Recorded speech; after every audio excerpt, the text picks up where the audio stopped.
right-wing populist parties that are instrumentalizing for the cause, which is fed on women's bodies, the sense of emasculation and disempowerment. This is, I would say, is a bit of what's happening in Europe.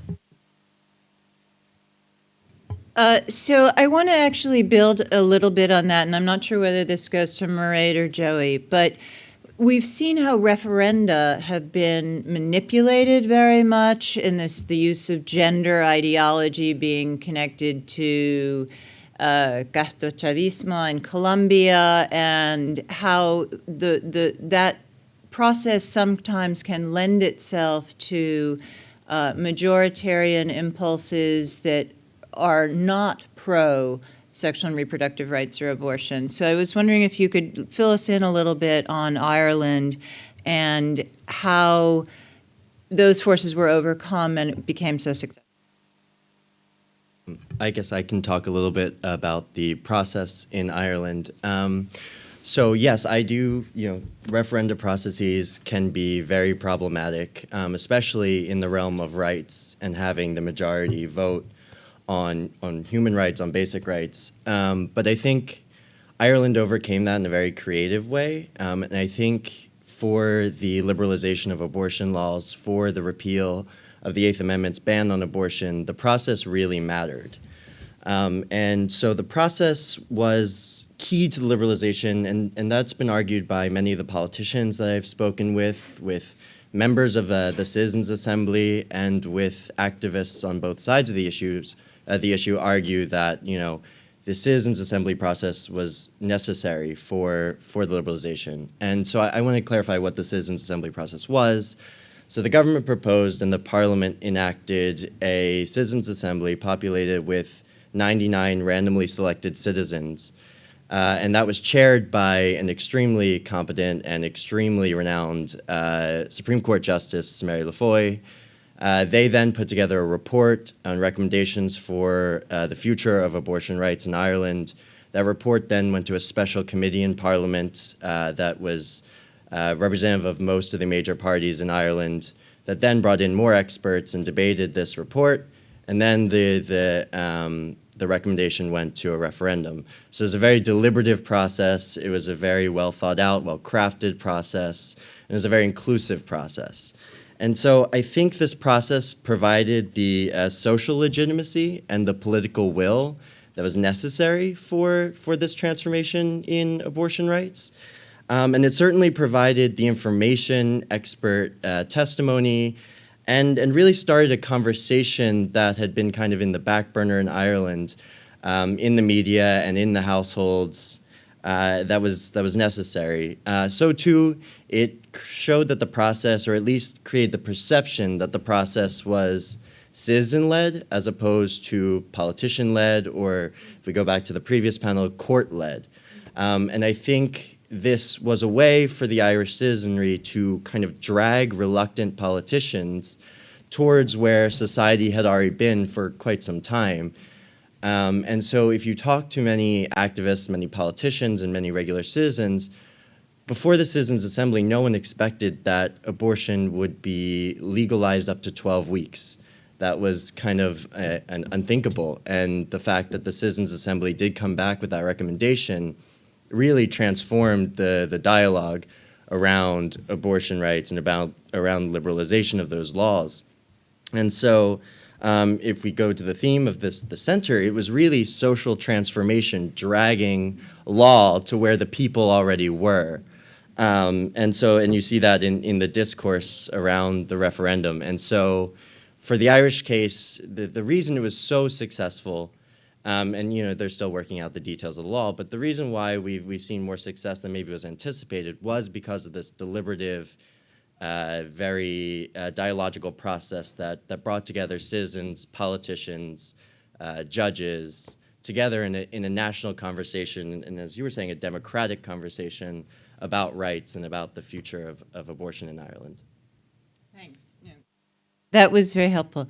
So I'm going to turn to Mairead now, and then I'm going to do the same thing on Argentina, I think. But so that story picked up with the citizens' assemblies, but the women's movement in Ireland has been working on this for a very long time.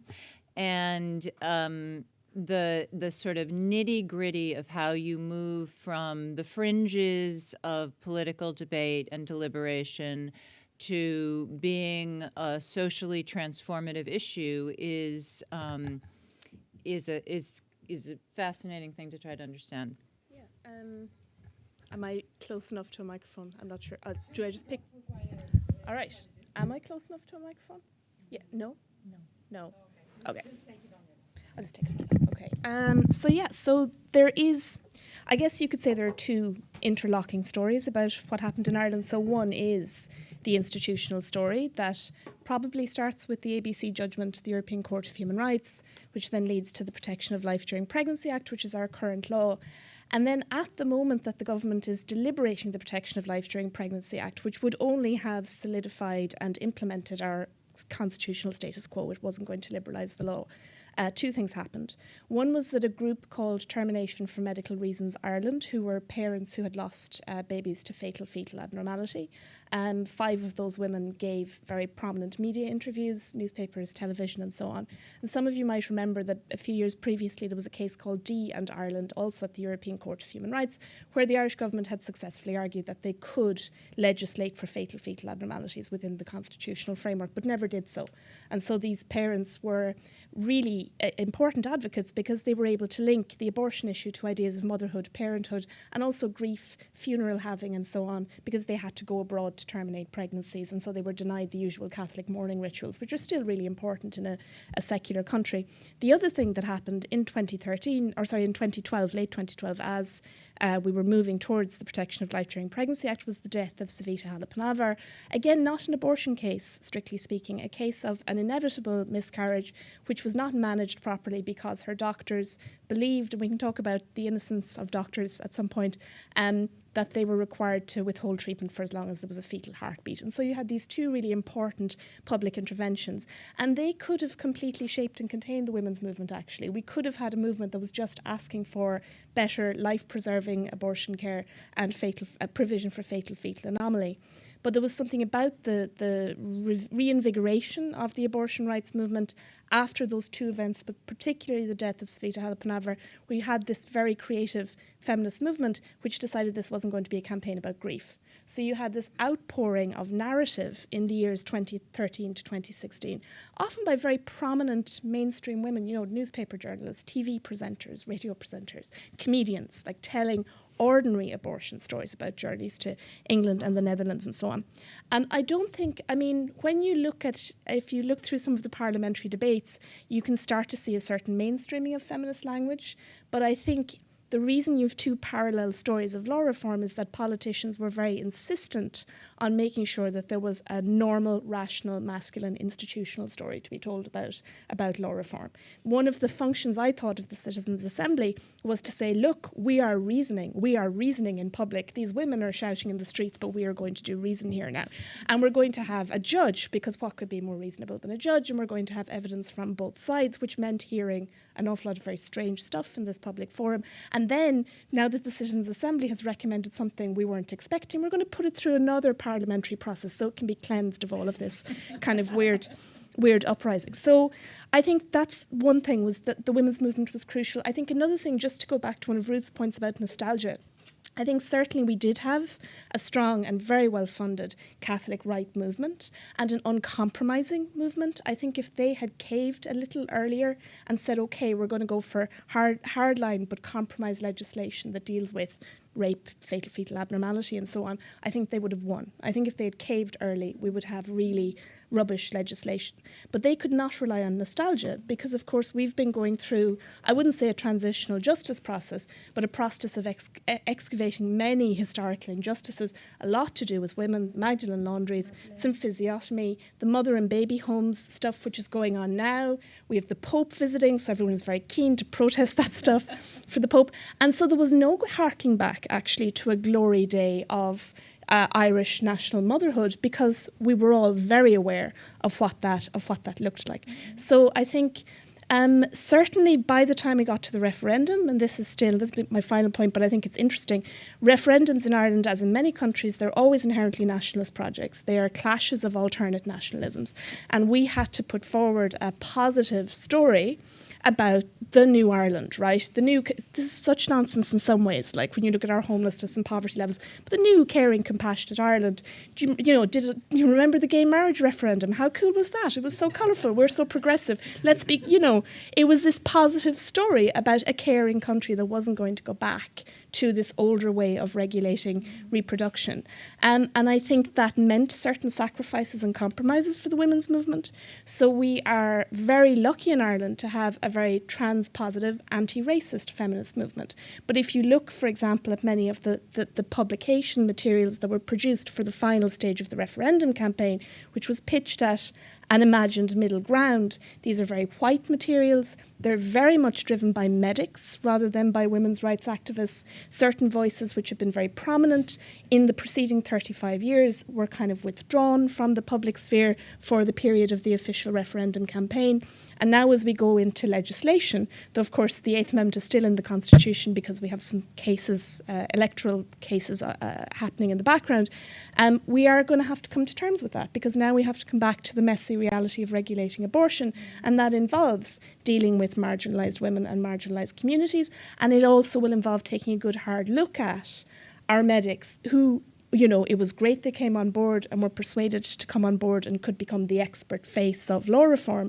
But medical practice, cases like Savita Halapanarva are not only stories of an abortion ban, they're also stories about interpretation and medical culture, and we're going to have to come to terms with that. So yeah, I think there are two stories, and my favourite story is the women's movement story, but certainly it'll be interesting to see how those are brought together in the legislative phase. So there you go. So I think that in many of the comments so far, we've seen that there is this theme running through of a dichotomy being set up between modernization and secularism and traditional family values and essential reproductive roles and virtue, and how that discourse gets shaped and played out. It was certainly a big factor in Argentina as well, and how it gets played out in different kinds of political arenas has a huge effect, obviously, with women's bodies being the currency in all of them. So I'm going to turn to Roberto to talk about the... To do the introduction, Paula? I don't know, maybe. Probably. Okay, well, I'll turn to Paula to do the introduction of sort of the backstory of how, because abortion also in Argentina was it was not discussed. This was unimaginable a matter of months ago. Okay, thank you. So, no, it's okay. So, there's also there are also several stories about Argentina. I had a slide because I think that, as in Ireland, abortion was discussed before, and there were drivers of that discussion, important cases in the courts that were taken to the media, also a Supreme Court case, also hotlines providing access to misoprostol, also harm reduction programs put up by networks of physicians. So there was a conversation going on. And actually think that what happened this year was a huge escalation. And what happened before in 2005 was the new, was the Ni Una Menos, which was the first escalation of the feminist conversation on the framing of violence against women. And then in 2 years, everything that was going on was able to take over the Ni Una Menos movement and turn it into a feminist thing. So I think that this is a very important also narrative that has to be taken into account. My PowerPoint was going to give some dates on these issues because I have been working in this issue for several years, and what I have seen is just a huge escalation that took us by surprise, because we were never, like some of us did, but most of the progressive feminists were not expecting this government to take over the conversation. So what happened this year was amazing for all of us, and it was have titled like what was going to be a talk like lifting the taboo, because I think that what we have done was to escalate the public conversation. And actually we have kind of used the hearings that were set up by feminist MPs for the first time in history in Congress as a kind of like formalizing the process. But we have taken everything that we had for those hearings without being prepared. And so we have had conversations not conversations, like presentations, like 7-minute TED Talks before the House of Representatives for 700 people, half and half. But this was also a simulation. This was not half and half. This was really like the antis had to put up people, had to train up people from one day to the other. They were lucky to want to hire the son of a feminist for the training. So we knew like from the start that they were training doctors. So we simulated a kind of conversation in the parliament, but what was much more important was what was going on in society, in private realms, across all ages, across all generations. Polls shows an amazing change in public positions in different generational points and different territorial settings of the country.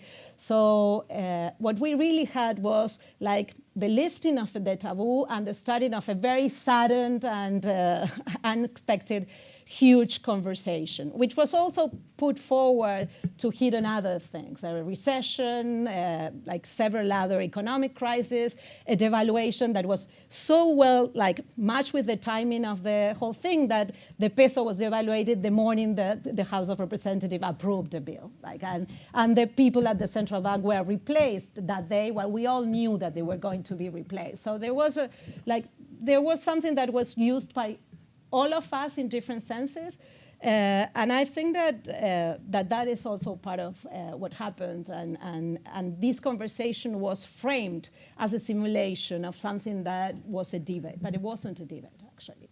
And I think that if you were to look at all the speeches, you will see that some were just repeating exactly the same type of discourses and images and videos that you have put forward by the antis all over like the world in the last 40 years. But there was nothing new. And most of the people who spoke had never spoke against these issues publicly. So we have a huge database of speeches and names and everything.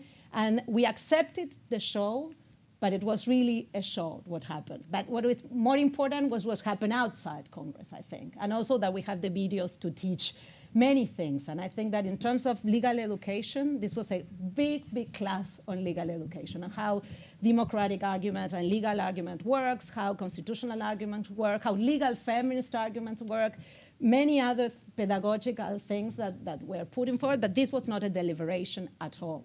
Like actually, like we lost in the Senate after 8 sessions of discussions with 150 people, also half and half, where they hire communication experts, they developed a campaign, and they attacked us in ways we had never imagined, like the funding, the like things that were so.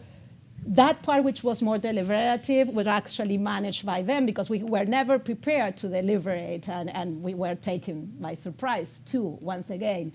And also because we won in the first part, I think that feminists got much more unarticulated in the second part, and we were confident that because we had put forward arguments and information and evidence and data, and everybody was talking, and polls were showing that people were in our favor, becoming like out of the closet in terms of their positions in abortion, we were going to win. And I think that just for 4 votes, we were like defeated. But also I had a timeline of the year. I just wanted to show you that we lost the majority report in the Senate that we needed to get to the floor the following week with just for 1 vote. The day after the Argentinian Manopulite or Lava Jato went out. So I don't know if you know, but we are going through a huge scandal, the biggest scandal in the history of Argentine corruption and politics, and it started the day before. So that week, we needed to strike a deal, and we lost all like the people and all the politicians that needed to do the negotiation over the text in the midst of the larger Argentine corruption scandal in history, which will probably bring important, changes for the future, at least introducing some risk for certain type of corruption. So I think that what happened was very important because of the social conversation that it started. I have some slides showing you the amazing number of demonstrations we had put over all over the country, and of course big demonstrations in Buenos Aires. The media coverage was amazing, like opinion ads, everybody writing, like most of the people in favor. Social media was amazing, like the Twitter analysis is already showing an amazing number, millions of, nobody knew anything about them, me neither. And also also the fact sheets and the fact-checking initiatives, using the professional fact-checking techniques by NGOs and women's NGOs and health groups to fact-check all the information used in the hearings and also in the floor during the debates. Like it's really been a wonderful, I think, but very shock and very fast civic education process, a clash, I would say, in democratic, living. So I think that that's the most important thing. I'm less positive about the dialogic part of it. I haven't seen any dialogue, actually. I have only seen insults and like communication strategies. I don't want to, like they even, I would say that the best thing is that they even changed their slogan. Now they have a slogan that says, saving the two life, which is a huge improvement in terms of our last 30 years conversation, which was just about the life of the fetus. Now the problem is that they will have to translate the saving the two life to the law. And the only thing that they could do in terms of the legal negotiation was to oppose any law, because there is no way in which to translate into current Argentinian law something to save the two life, as the slogan has put forward. But even in the streets, the difference were amazing. And because of the rejection of the law 10 days ago, there are massive lines in the streets of people wanted to sign for the apostasy, to resign to the Catholic Church. And of course, in the last 2 weeks, it was key, the work of the Pope behind the scenes. There is an opinion article in The Lancet this week, like telling that the Pope has personally called the few votes he needed, because we just lost for 4 votes. So we were very near, like we lost for 8 votes, but 5 or 6 of those votes were being negotiated in the text the week before the huge corruption scandal. So there was a text that was on the table that was not enough for the negotiation the week the corruption scandal was like put in the media and changed the whole politics of Argentina. And now the whole opposition is supposed to be organized behind Pope Francis to oppose the neoliberal government. So this is also a very important thing to assess, because the political situation changed immensely in the last month. So it's not going to be easy to go back to where we were. So can I turn, thank you, Yeah. Bo. Can I turn now to Roberto to discuss the process and his perspective a little bit more? Yeah, I want to make 3 points. One about the deliberative democracy, the other about social movements, and the other about representation or the representative system. But first, two initial comments. One, about the idea that the outcome in Argentina was not positive. I mean, I think that the outcome was positive in the sense that we could have got both things, the law and a cultural change. We got a cultural change, and that's extraordinarily important. I would say even more important than the law, because the law is coming after the cultural change. Having the law without a cultural change, then you lose it tomorrow. But we got a cultural change in a very, very short time. The other point is about the presence of the discussion of abortion in Argentina. I basically share what Paola said, but I want to to underline something, that in October, so a few months ago, we had elections. During the elections, there was no single political party, but the very extreme left that included the issue of abortion in the program. That means that it was completely outside it was repressed in the political discussion. 2 months later, everybody was talking about that in the street, everywhere. So something extremely important was kind of a paradigm shift that took place. And that's very, very important to note. Now, about the first point on deliberative democracy, I tend to see, and one could define deliberative democracy by two commitments, one with social inclusion, the other with deliberation. So sometimes we complain about collective decisions because they have inclusion but not deliberation. So many times we complain about referenda, for example, the referendum about the peace agreement in Colombia or even the Brexit, because we see that, we included people, but there was not enough deliberation, there was not enough information, there was not enough discussion. Sometimes we have deliberation, but without inclusion. So, for example, the expert commissions, and we are very much used to that. And I think that the Irish example or the Argentinian example were wonderful examples of the important possibilities and potential of deliberative democracy with the inclusive aspect and the deliberative aspect. For me, I know I may be very positive about this, very optimistic about what happened, but I think that the facts are there to support what I would say. You could say this is one of the most divisive discussions in the world, in all societies. Particularly in the case of society in Argentina, the society is so much and has been so much polarized in the last 10 years that, it was almost impossible to imagine a conversation like the one we had. So, in the first minute, you could say, of course, nobody is going to discuss, nobody is going to change. Here you have vested interests, here you have convictions, here you have faith, here you have initial compromise. So nobody is going to change their views. We have a spectacular debate. Lots of people change their view by hypocritical reasons or in a very sincere way. In a way, I don't care. But that's the contribution that hypocrisy do to civilization, as we know. So I think that the process was spectacular, and that lots of people and lots of even the representatives changed their view. But that we all see in our families. And then the kids taking the streets and getting into the conversation. So the fact that lots of people changed their viewpoints, and that we had people talking about issues that they repressed before. So my parents, everybody would say. So that was very important and was visible. So I think was an absolutely successful process of deliberative democracy, and again showing that in the most divisive issue in the world, abortion couldn't be, euthanasia, what else? You had people change their view, and that happened in the context of a very polarized society, a very polarized society. So then a second point about, or a related point about the process. I think that the process in Ireland, as you described, was extremely interesting. I think in Argentina was quite interesting, particularly that it was taken by the parliament, that the hearings were organized by the parliament, that they took a long time, like 1 month, 2 months, and that the conversation was open not only to experts. Compare this to, we have colleagues from Brazil, and they could say something very important happened in Brazil recently. So there were public hearings about abortion organized, as I understand, by the court.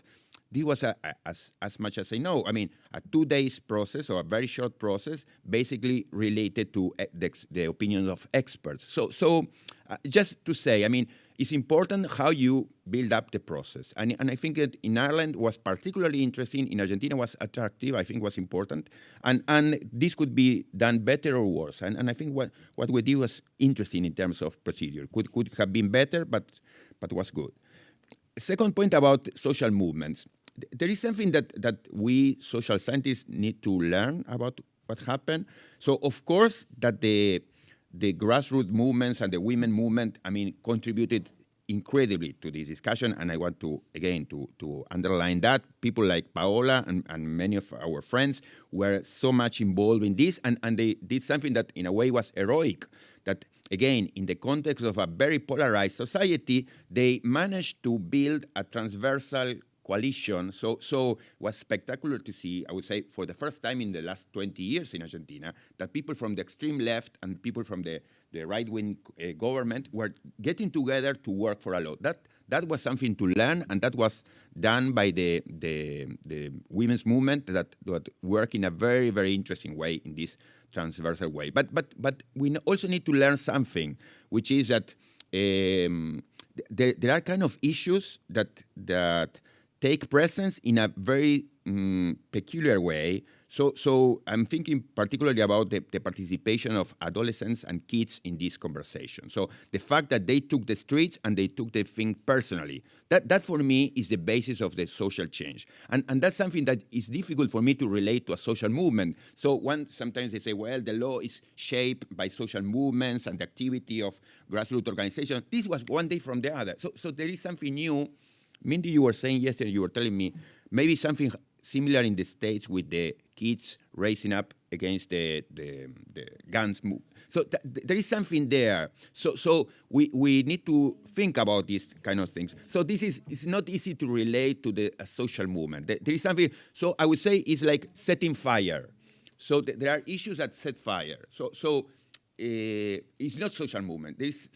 But in order to a fire to set up, you need some social conditions. So what makes this to happen? But it's not the long history of the social movement fighting. Of course, the fact that the women movement was there is important for the future, for the stabilization of this outcome or this fight. But there is something we need to think about. What happened with this? This in Argentina history, I saw only twice. When the shift from dictatorship to democracy, so from one day to another, everybody were against the dictatorship, everybody for human rights. That was spectacular. And now, so there is something interesting there, and we have to think about that. And the last point is about the representation, the representative system. That I think Argentina showed in a very strong way a problem that other democracies have, which is what I describe is we live in a moment. I would say distinguished by what I call the fact of democracy. The fact that we all assume presently in Argentina, and I would say here in the States, most people assume that we have the right to participate in the discussion and decision about issues that affect us. So we have that right. And that's the fact of democracy. So it's not just the fact of pluralism, that there is diversity. No, there is something more. We have the right to participate, to be consulted. And it's interesting also because this fact appears in a moment where the institutions are less open or they show the limitations more than ever before. So in the case of Argentina or most Latin American countries, we have still institutions that have they have shaped by an elitist pact in the 19th century by liberals and conservatives, and so the institution is very like a straitjacket. It's becoming more and more, so difficult to stay there. So we have institutions that are very expulsive, that are unrepresentative. At the same time, in the street, this fact of democracy, this claim that is for us to take the streets and to take the decision, etc. So I think that what happened in the Senate is another demonstration of something that is there, that is a very elite capture institution, but it could have happened there in other instances. But again, something very interesting is happening underneath and is in the name of democracy, and that's very interesting. So I want to open it up to some questions instead of giving my own comments, or I think there'll be a lot of questions and comments. Yes, Norman. I wonder if Paula could say something about the possibilities of extending the Argentine experience, and because I think it's very telling that you talked about the two-faced, the safety for two, or I forget how you referred to it, saving two lives, yes. So I think that is if the women's movement and others joined in articulating what they thought was central along the lines that Roberto,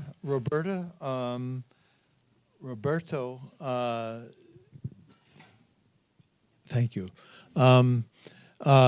suggested, then you might be able to extend, they might be able to extend this movement. And I wondered if you could say something about that.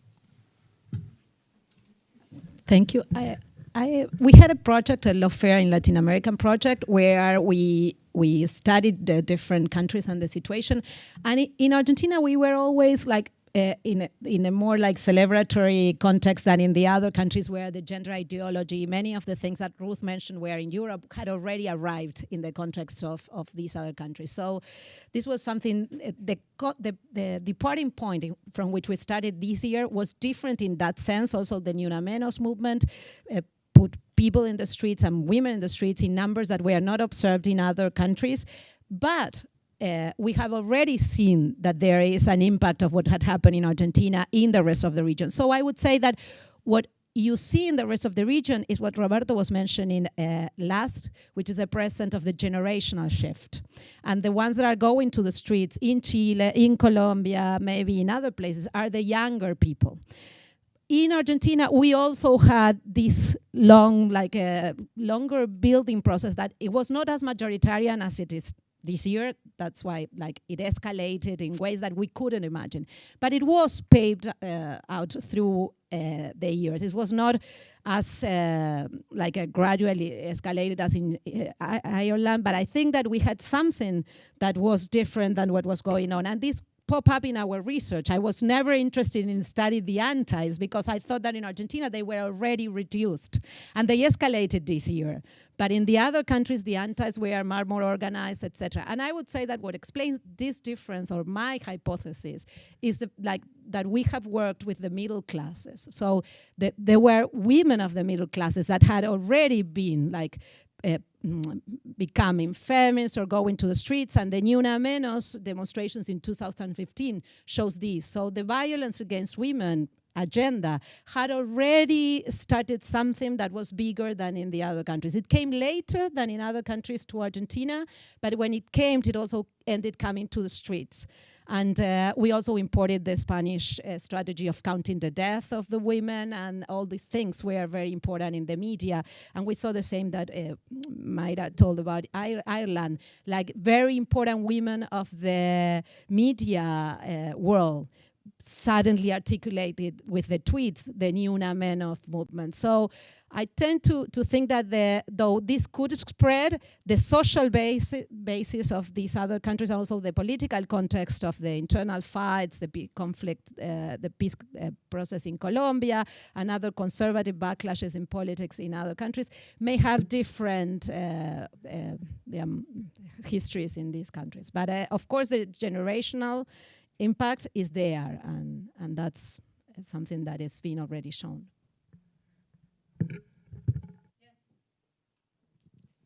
Thank you very much.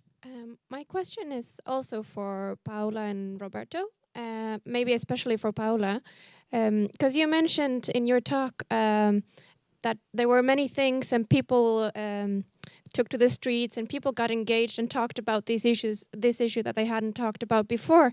But you also said that there wasn't really a dialogue. Having lived in Argentina for a few years, I've been lucky to be able to follow this discussion through social media, through my friends. And it confirms a lot of what you say now, that I've been impressed about how this topic was so hidden for such a long time. And then all of a sudden, everybody was talking about it and new arenas opened up. So I thought that was very interesting and important about this case. But this nuance where you said that there was a lot of discussions but not that much dialogue, I was wondering if you could elaborate, please. I want to make some clarifications because I agree with Roberto that there was a lot of social conversation. I said that there was no dialogue in terms of Congress, and also that's why I'm really afraid of the idea of putting up a referendum or a citizen assemblies, because one thing is to talk at home and the other is to talk publicly. And I think that what we have lifted is the taboo about the conversation. Also, especially in urban areas of the country, we were very tolerant to abortion. So an abortion was a very, very normal practice for women. Now we know that men didn't know how normal it was for us. So because we talked among us, we knew the histories of our friends. So I think that's so it seems contradictory because we have a private dialogue and social dialogue, but not in Congress. And that's where deliberation didn't work. Also, I think that it was just taking out it of the closet, but it was not a lot of deliberation.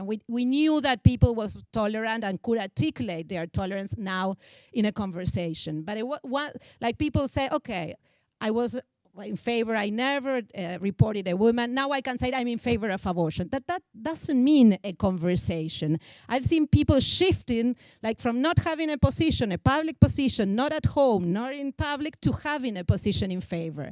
This is what happened in the cities. It's different in the conservative areas of the country. And now the country is divided in green and blue. So I think that what we are saying is the main change is in the Patagonia and the more developed areas of the country and the main cities. So lots of things have to be distinguished to talk about which deliberation, which was deliberation and which not. I don't think that we had lots of conversations. I think that we knew that our parents were in favor, that our brothers or sisters were in favor, but it wasn't because those who were in favor were already in favor. They were not talking about it.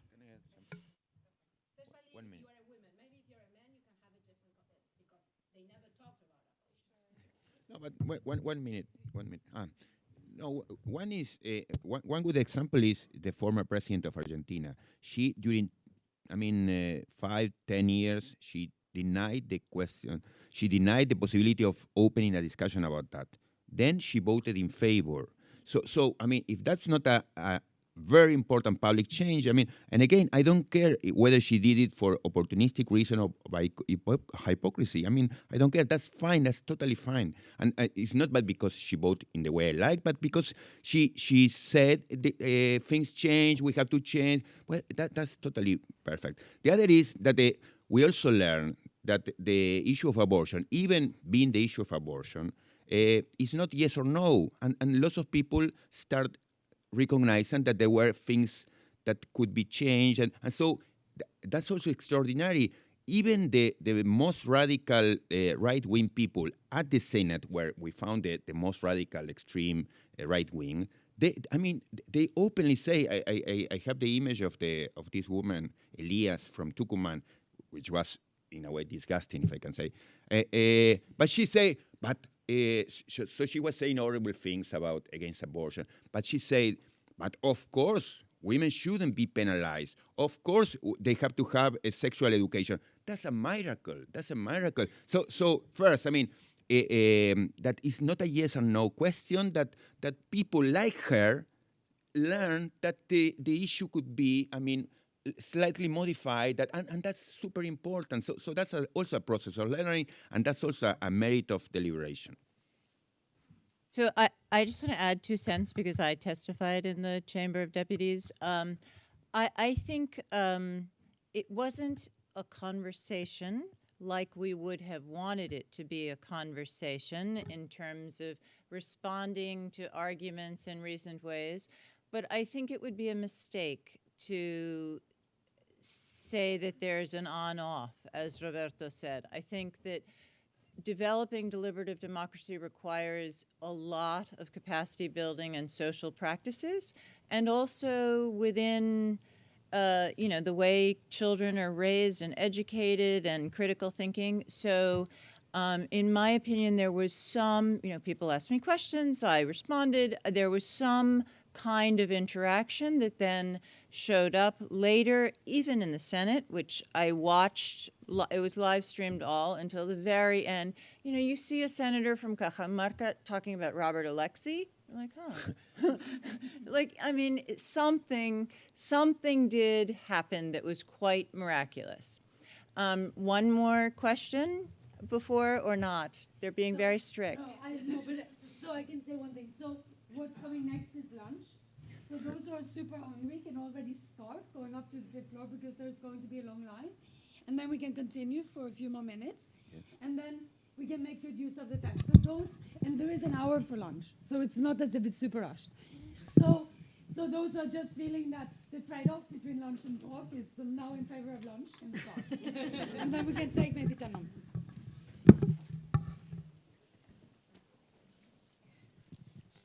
Can I have a question? So I gave more time, so I can take. Yeah. Okay. Can I take it first? Okay.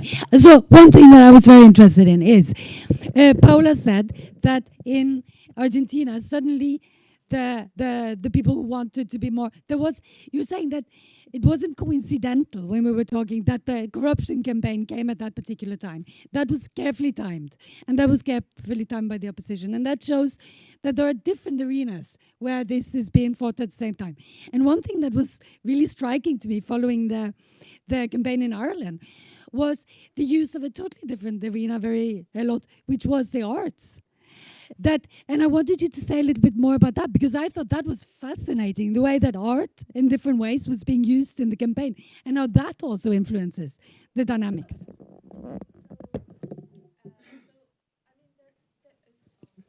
Okay. So, I mean, there are a lot of resonances between Ireland and Argentina, and practically everything that Roberta and Paul said. We have similar kinds of examples. You don't have the Pope, though. We don't. We have him for 2 days only. 2 days only. Yeah. We have an idea of the Pope, I suppose. But so yeah, no, the arts were fundamentally important for a number of reasons. One was depiction, right? So I think, you know, as somebody who doesn't live in Ireland anymore, but who grew up there, in the last 3, 4, 5 years, you've just had this flood of alternate depictions of abortion. Finally, side by side with the depictions that we grew up with, right? So we all grew up with the kind of pro-life images of sort of abortion as violent juxtaposed to kind of caring maternity. And in the last 5 years, in film, in song, in imagery of all kinds, in theatre, we had depictions of abortion experience in all of their complexity and in kinds of arenas where you had time and time and time to engage with them.